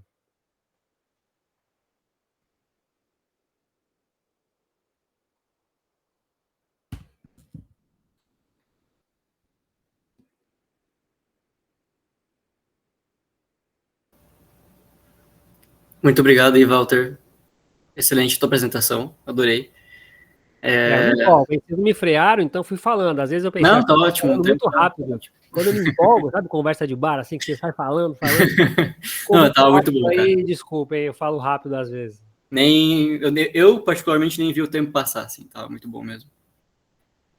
Bom, para começar, dar a palavra para tem perguntas, eu acho que tem gente querendo falar, o João Paulo, que levantou a mão aqui. Se quiser fazer a sua pergunta, João, ligar o microfone ou colocar no chat.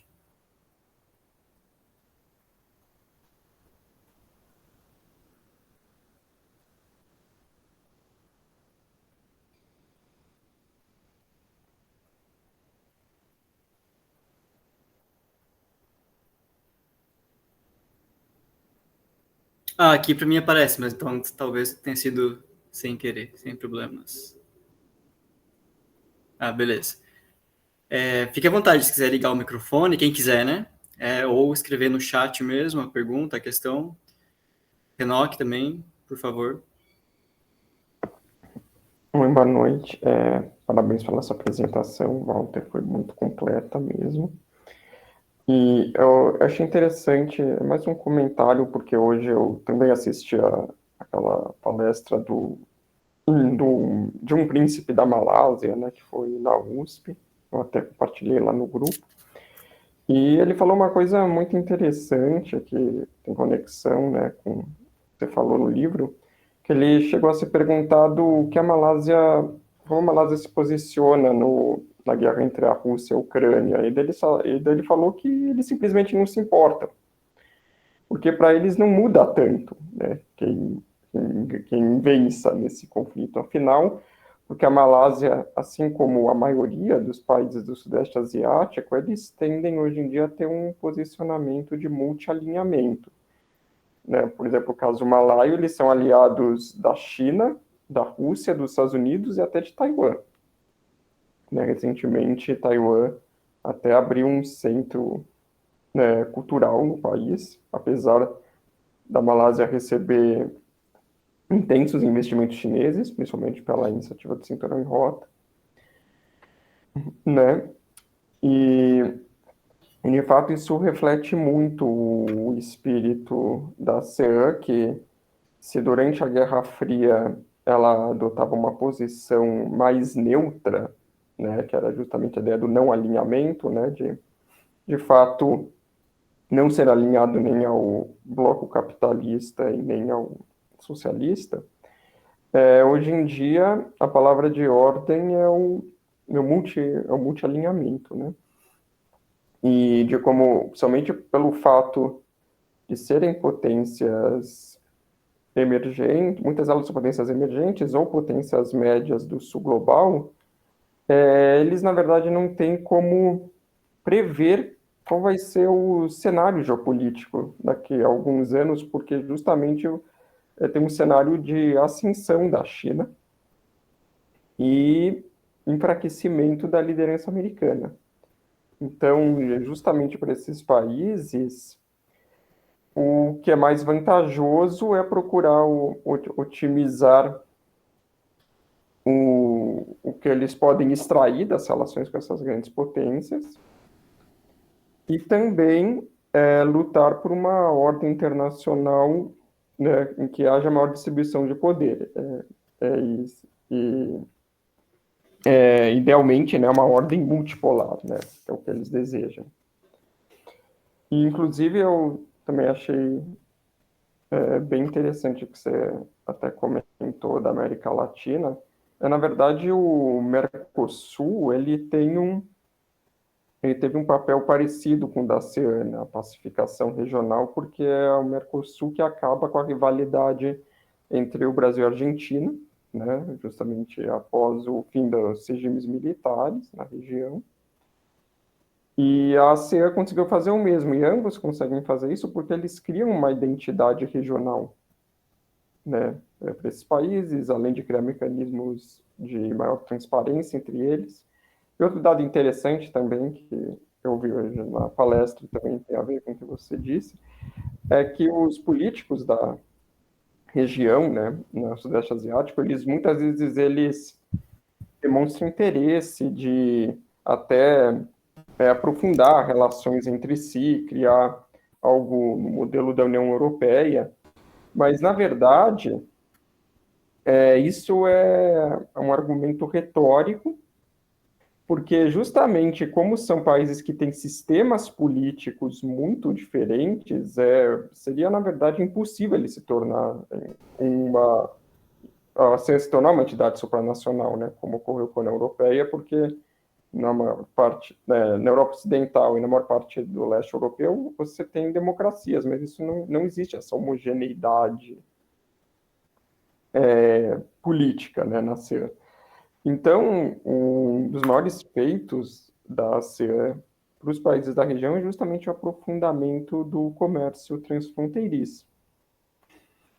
E justamente ele acabou por permitir um maior fluxo de bens e de capital entre os países da região, e com o tempo ela vai também instilando nas elites políticas locais um sentimento de unidade, de pertença, e até porque a ASEAN ela também tem um valor muito importante nos fóruns internacionais enquanto bloco, porque são países, em sua maioria, militar e economicamente pouco poderosos, com exceção de alguns países emergentes da região, como a Indonésia, né, por exemplo.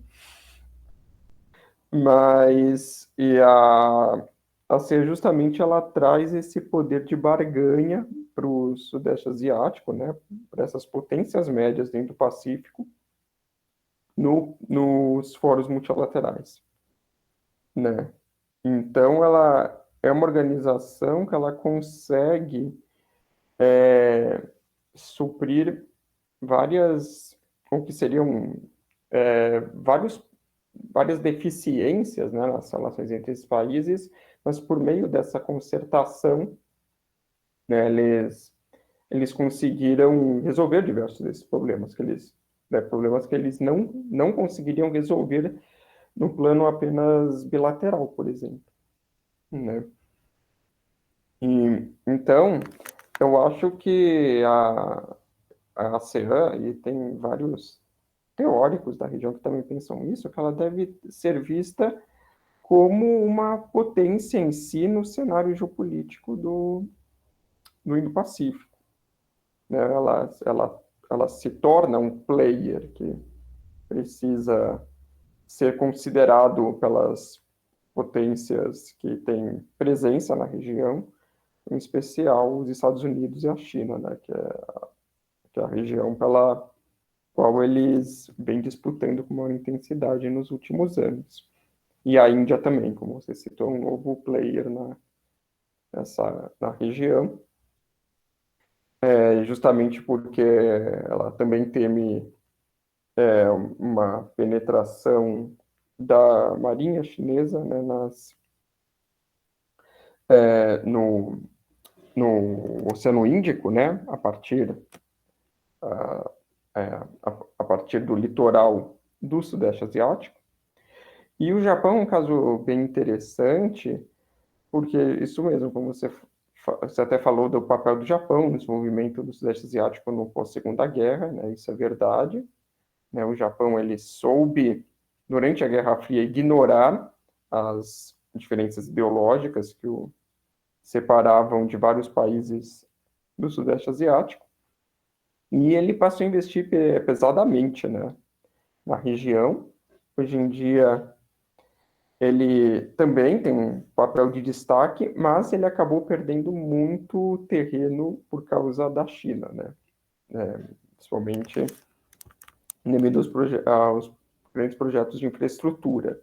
E agora também a Rússia, também, ao menos até o início da guerra da Ucrânia, ela também vinha despontando como um grande investidor, né, em diversos países da região, inclusive na área militar. E só para fazer um adendo aqui, é interessante de também pensar qual que é o papel do Brasil, né? Talvez nas relações com o Sudeste Asiático, que isso é algo falta ainda uma visão estratégica no Itamaraty, né, sobre como lidar com o Sudeste Asiático enquanto bloco. Nós ainda temos uma visão muito orientada principalmente para a área do comércio bilateral, né, importação importação de minérios, também principalmente o estanho, além de semicondutores, automóveis, né, mas ainda não existe digamos assim, uma grande estratégia brasileira, né, para o Sudeste Asiático, né, não se pensa a longo prazo nesse ponto. E então eu acho que você realmente, com a sua apresentação, e você conseguiu trazer dados muito importantes para o estudo da região, o que de fato ainda são muito escassos, né, em língua portuguesa. Então, parabéns pela sua apresentação, foi excelente. Valeu, obrigado. Esses são muitos pontos, daria para fazer mais uma dessa de 1 hora dos pontos que você levantou. Só assim, queria trazer só de fato curioso é que Singapura sancionou a Rússia, que é a única do Sudeste Asiático, porque ela olha para ela mesma, né? Singapura tem um medo de ser engolida. Poderia falar mesmo do Brunei, né? Mas talvez Singapura veja justamente a posição geográfica dela, que é tão preciosa, que ela tem esse medo. Eu tenho até no meu carrinho aí da Amazon, entre tantos livros que eu quero ler, justamente o Kishore Mahbubani, que é de lá, ele até escreveu um livro chamado Can Singapore Survive? que ele aponta isso, que ele fala que essa geração é a primeira pós-guerra, pós-independência, e então é uma geração que tem a cabeça totalmente diferente. Então, será que uma geração que tende a pedir abertura econômica, um lugar que foi governado com uma mão, né, tão mão de ferro para não sair do controle, como que será que vai ser essa abertura? Ele mesmo fala, a abertura é inevitável. E ele cita até, eu sei porque eu já vi, como eu disse, né, no YouTube, eu já vi a apresentação dele falando de Singapura, embora eu não tenha lido o livro ainda, então ele dá uma pincelada do que ele pensa, do que ele escreveu. E aí ele fala isso, o próprio Lee Kuan Yew já me disse que ele sabia que era inevitável, que a abertura política de Singapura era questão de tempo, é que ele queria fazer a famosa lenta, gradual e segura, né? Então Singapura tem esse medo, Singapura tem muitos medos, inclusive de deixar de existir. E por isso ela tomou essa frente com os países ocidentais de sancionar a Rússia. Porque, do ponto de vista dela, é inadmissível qualquer grande atacar, incorporar um pequeno, porque ela se vê nessa posição, né? Ela se vê como uma possível Ucrânia do futuro. Mas fora ela, os países do Leste Asiático realmente é o que você falou. A gente não mete a mão desse vespeiro, não.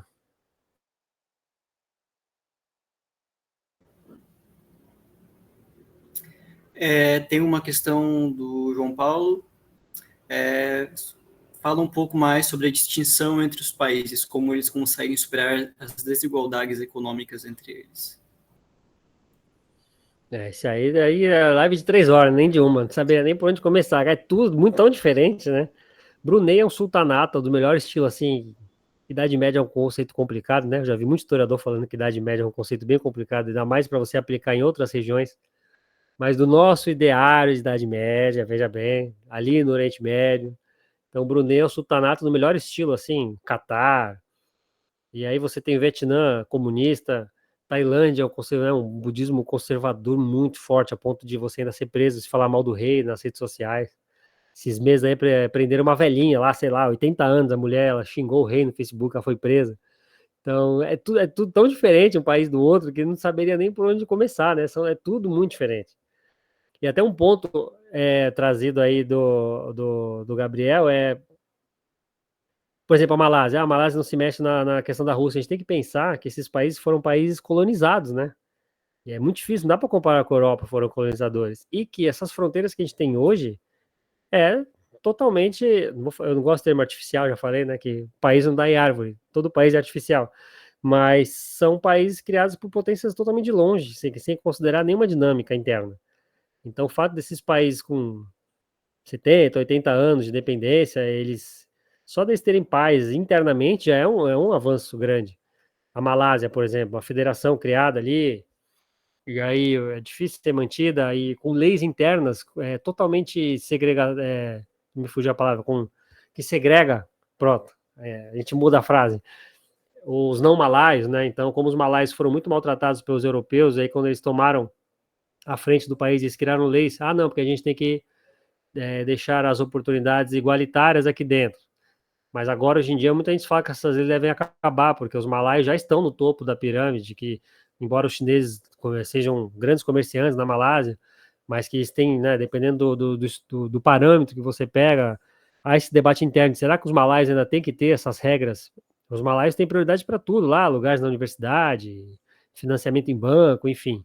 Tanto que o partido que dominou a política lá até 2017, 2018 era o Partido da União dos Malaios, enfim.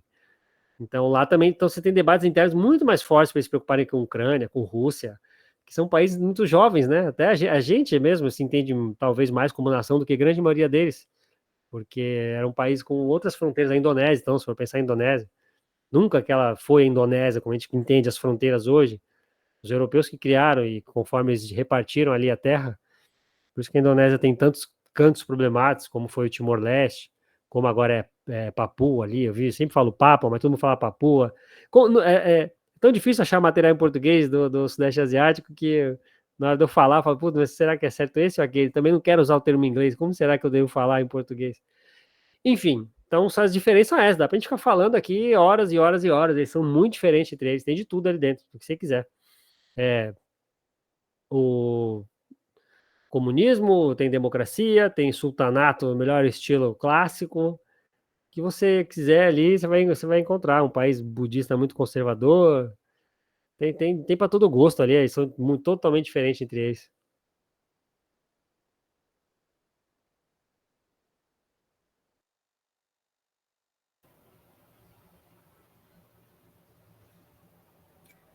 Tem a questão do Juan. Poderia dar alguma referência sobre essa questão da China desvalorizar a sua economia a pedido da ASEAN? E o Juan também comentou alguma coisa antes sobre a conferência de Bandung, mas eu não sei exatamente, não lembro agora exatamente a que você estava se referindo. Se quiser retomar essa questão também, ou desenvolver mais. Eu acho que eu vi Bandung surgindo quando eu falei da reunião de 76, né? Ah, Mais sim. ou menos nesse espírito mesmo de Bandung, né? Mas ali 76 tinha mais uma ideia de sobrevivência deles mesmo. A ponto do Kishore falar que ouviu do Lee Kuan Yew, dele falando que é o seguinte: se a gente nos reunir, eu vou estar em referência a Mussolini, né? Eu vou estar em uma praça pública de cabeça para baixo em tantos meses, porque a insurgência, a China de fato patrocinava, né? Imediatamente para a chegada do Mao, é um patrocínio mais através de rádio, de ideias, do que propriamente com armas, né? Com armas, com dinheiro, porque a China estava um país, né, terra arrasada. Mas você teve, sim, tanto que foi um problema, né? A China foi começar a ter relações com os países do Sudeste Asiático do meio da década de 70 para frente, porque eles não gostavam da China por causa disso, que de fato eles patrocinavam mesmo o comunismo ali.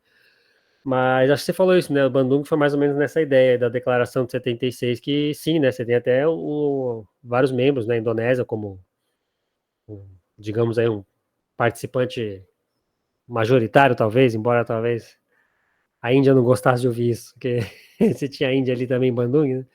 Enfim, acho que foi nessa linha que ele falou, né? A outra pergunta foi de 98 e 99, né? Então, eu li um livro, deixa eu ver aqui se é na Amazon, é que eu vi no Kindle, preciso acessar os livros do Kindle.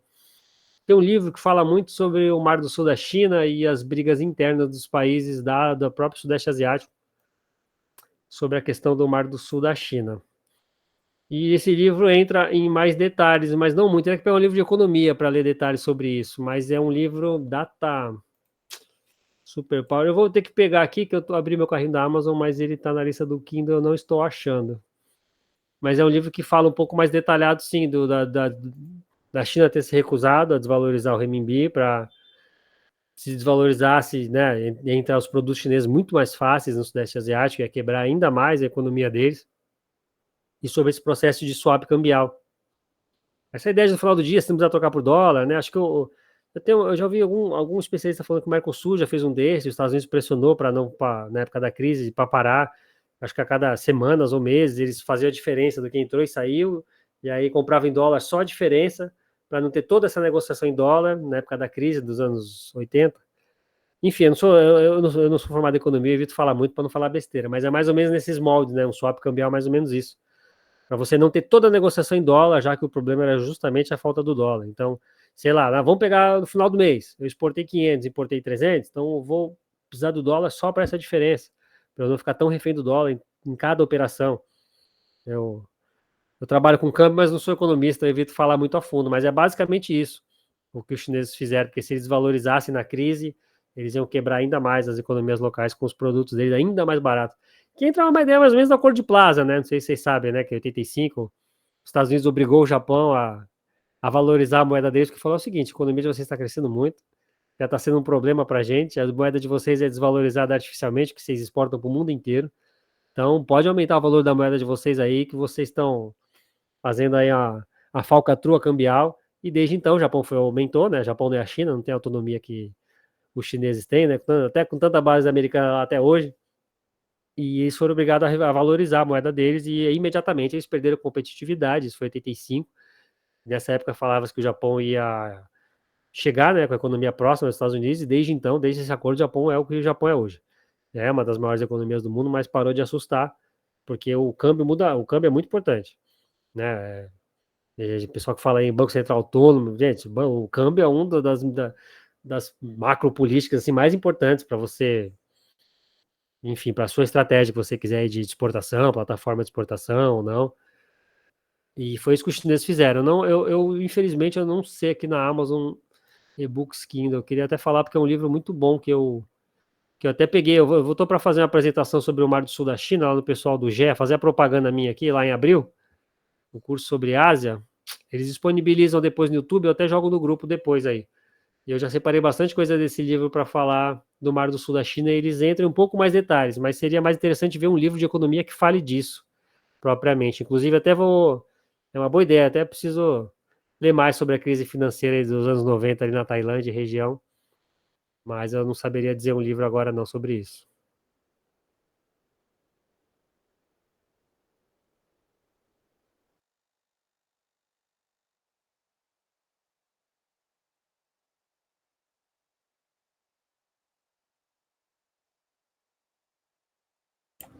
Ô, Walter, então, de novo, cara, obrigado pela apresentação, muito bom. E como você está escrevendo, ou já vai escrever a respeito da ASEAN, quanto você acha que pesa os antecedentes históricos dela? Porque nesse livro parece que a história conta muito pouco, né? Mal há menções a Seattle, a Conferência de Bandung que o Juan mencionou, que foram realmente inovações em termos de cultura diplomática no mundo dividido por Guerra Fria. É muito curioso que o que você mencionou desse começo da ASEAN, que se tornou icônico até, líderes muito diferentes, cada qual com a sua religião, isso rolou lá em 1955, com né, o Sukarno, um socialista, o Nehru, um ultraconservador indiano, o Nu, um pacifista budista, também indo para além do que era a prática daquele mundo recém-destruído pela Segunda Guerra Mundial, né, e falando, é possível ser racional e criar um multilateralismo. A gente vai fazer isso como uma conferência, inicialmente, né, que vai unir a África e a Ásia. E essa conferência existe até hoje, curiosamente, né, uniu agora o Pacífico, até hoje eles se reúnem, acho que a cada 4 anos. E o que impediu disso de continuar como um grupo unitário? Claro, teve vários fatores e as independências africanas foi um fator importante nos anos 60. Depois a Guerra do Vietnã destruiu qualquer possibilidade, né, de uma coesão na região. Só que é muito engraçado que o próprio mapa do Sudeste Asiático ele foi alterado algumas vezes, né? Antes da Seattle tem um desses grandes grupos, esqueci a sigla, que incluiu o Paquistão, curiosamente. É um Paquistão recém-independente da Índia, né? Isso é 1947, que se grudou, assim, eles puxaram o mapa bastante para o Ocidente para incluir o Paquistão, né? Depois saiu. Mas existem, então, essas mudanças e o fator, quando o cara menciona que existem 4 fatores que doam uma singularidade à ASEAN, e ele menciona que o terceiro fator é sorte geopolítica, não existe lugar no mundo com menos sorte geopolítica, né? Pensando assim, que 1/3 da população de Myanmar foi assassinada na Guerra Fria, que 2 milhões de indonésios, mais 1/3 lá no Timor-Leste, mais 8% dos vietnamitas e por aí vai. A ASEAN, ninguém da ASEAN foi vencedor da Guerra Fria. A Guerra Fria pegou fogo na ASEAN. Né? Ela foi fria lá em cima, como diz o Wilson Winca. Então, assim, quando ele menciona que ela deveria ser um exemplo a ser seguido, ele não está ignorando que existe, primeiro, um desenvolvimento muito paciente de uma cultura diplomática, que já tem quase 70 anos, né, vai fazer no ano que vem, e também muito esforço mesmo dos países de tentar sobreviver a um mundo totalmente caótico que permitiu boa parte deles a continuar existindo, né, e ter suas configurações políticas, como você mencionou o caso do Laos e do Camboja, mas também sobreviver à hostilidade Estados Unidos, Rússia, China e tudo que está em volta acontecendo. Você acha, você como alguém que vai escrever sobre a ASEAN, quanto que esse fator pesa, se ele pesar? Obrigado, cara. Eu acho que o sorte geopolítico, eu acho que ele faz de propósito, acho que ele joga com a palavra, até falei isso quando eu apresentei, né? Porque quando você vai ler o capítulo, não tem nada de sorte, tem muita manobra diplomática, muita inteligência política, não tem, talvez pudesse colocar no colo da sorte, tá entre a Índia e a China, mas só vai ser positivo se você souber jogar com isso, né? Senão vai ser um problemaço. Então acho que ele joga, acho que ele fez propositalmente esse termo sorte, porque realmente a Guerra Fria não tem lugar mais quente que foi ali, né? Então, até achei aqui o livro que eu falei, que principalmente você falou que ele menciona bastante as organizações anteriores à ASEAN e por que eles acham que não deu certo. Esse livro, deixa eu ver se eu consigo jogar o link. O livro é Managing Great Power Policies, ASEAN, Institutional Strategy and the South China Sea. Eu vou pegar o link aqui. Esse livro é muito bom e na versão do Kindle ele é de graça. Peraí, deixa eu ver. Apresentar. Cadê aqui para eu jogar no chat aqui? Achei. Chat com todos. Então, principalmente no que você falou, esse livro é muito bom e passou para as letrinhas que eu brinquei, ele entra em detalhes de cada organização das principais, das cúpulas, contexto que nasceu, principais pontos, um auge, decadência, se é que pode ser assim, né? Pontos mais baixos. E esse livro fala da SEATO e outras organizações que falharam antes. Então, de acordo com esse livro, eles jogam mais nesse colo de, tipo assim, se foi uma organização, ele menciona uma organização que agora me deu branco, não sei se é essa, você falou que o Mahathir da Malásia, ele teve a ideia, ele esboçou, só que foi visto como muito pró-China. Então tinha muito esse lance aí de muito de plena Guerra Fria, né? Então o SEATO era visto como muito Estados Unidos e como uma possível que poderia levar uma corrida armamentista na região. Então assim é picuinha, né? Eu diria que pelo menos assim, pegando mais esse livro aqui, por exemplo, eles alegam mais isso, que a forma, quem propunha a organização e o que ele vislumbrava contava. Então se agradava um lado, desagradava o outro. Como a própria ASEAN foi. Tanto que eu acho que o Kishore dá a entender nesse livro que ela sobreviveu devido à força orgânica dos membros internos, que se fosse depender de outros fatores não sobreviveria, a ponto, por exemplo, do Vietnã e da China falarem que a ASEAN deveria acabar, que era imperialista e tal, como era a SEATO. Então acho que essas organizações anteriores falharam por causa de Guerra Fria, acho que é por causa dessa ideia da Guerra Fria. Eu agora me fugiu o nome, sair da Mahathir, mas Mahathir, né? Mas é interessante, que era visto como algo mais, era visto como algo simpático, a China, a União Soviética, antes da cisão deles. Vale a pena dar uma olhada nesse livro aí, que eles pelo menos eles colocam, precisava ver outros livros, né? Preciso dar uma estudada, até porque eu quero falar disso. Quero falar da ASEAN em si, nem entrar muito nos países internos, né? E falar mais da organização, que nem o Kishore fez aqui nesse livro. E aí eu quero detalhar os órgãos principais. E aí eu pretendo ler mais sobre esses outros, os que falharam inicialmente, para trazer mais. Talvez tenha outros apontamentos mais interessantes do que falar só da Guerra Fria, mas, por exemplo, esse livro aí cita mais isso mesmo, principalmente da SEATO. Pessoal, muito proveitoso, é realmente 10 horas, também preciso, eu estou ouvindo aqui que um dos dois ainda está acordado, ainda preciso ainda administrar isso aqui.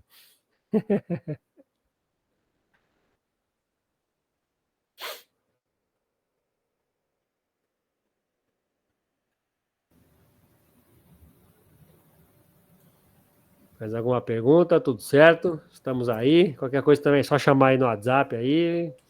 Eu acho que se alguém tiver mais algum comentário, alguma questão, a gente pode ir se dirigindo ao final. De qualquer forma, já vou agradecendo o Walter mais uma vez pela disponibilidade, o tempo, foi muito bom. E esperamos que você possa, né, estar com a gente mais vezes.